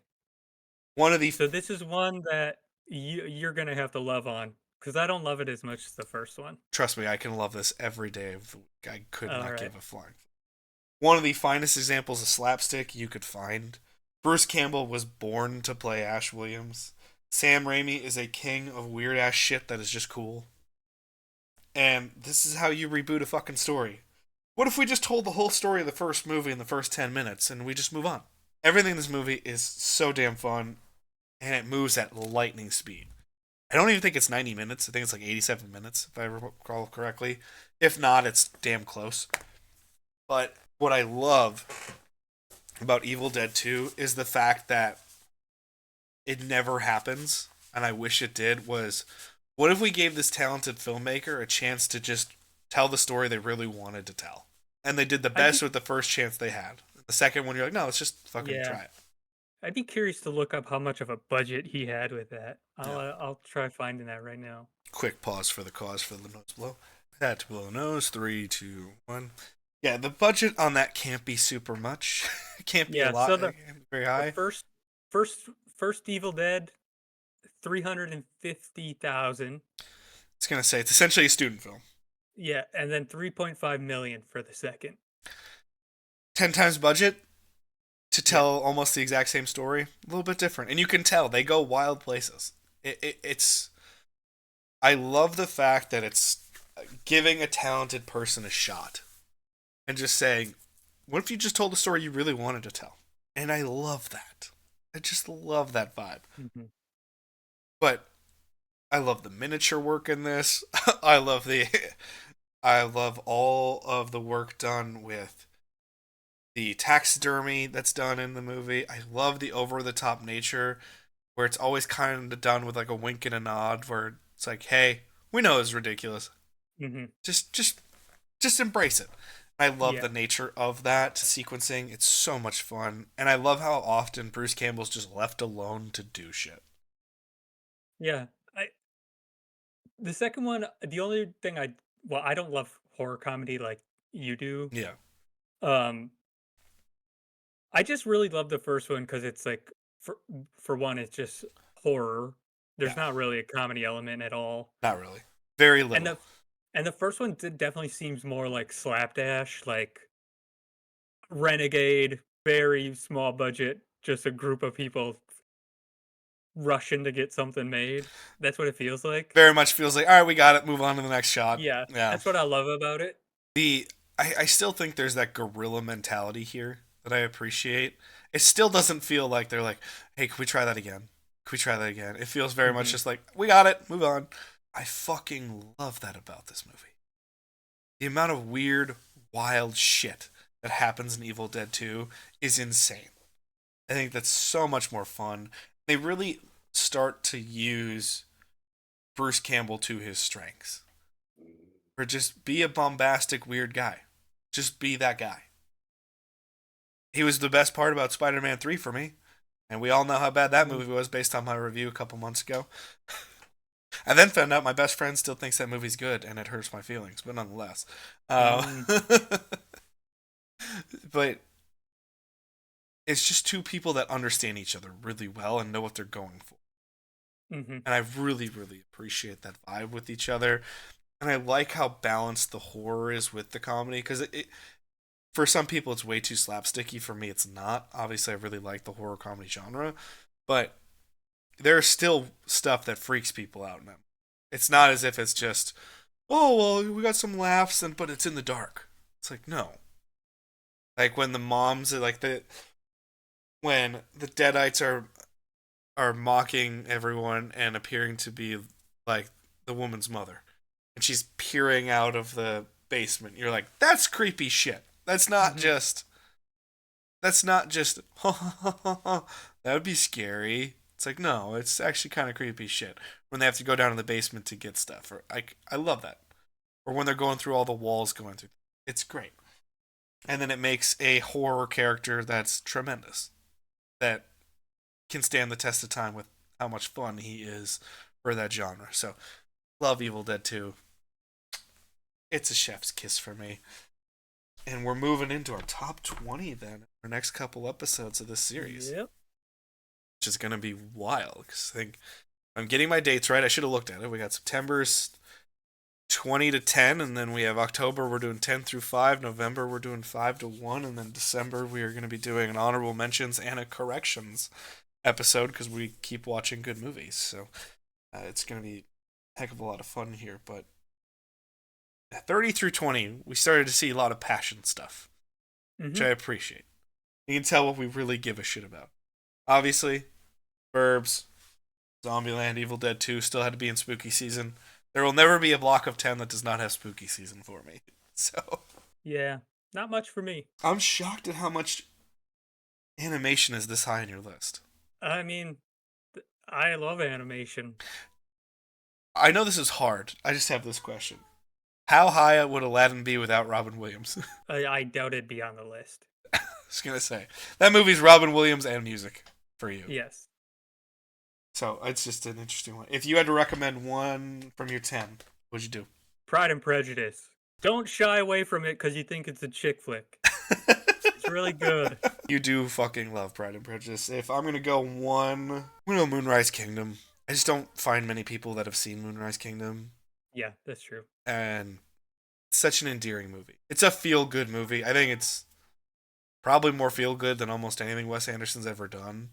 Because Hmm. there's always just like a comedic edge that's a little bit more somber to just fuck with his characters in the other movies, but Moonrise Kingdom's very much kind of hopeful, which I appreciate quite a bit, so I'd say Moonrise Kingdom. Or if you're a 80s action fan, Escape from New York, because a lot of people don't watch that anymore. But that would be our 30 through 21. I hope you guys enjoyed it. Let us know in the comment section what your 30 through 21 is and your opinions on the show. I'd love to see that from you guys. That would be tremendous. We'll catch you next time with some more stuff, but it's been fun. Catch us Spotify and YouTube. Peace, love, and hugs to you all. Go watch a great movie. Bye-bye!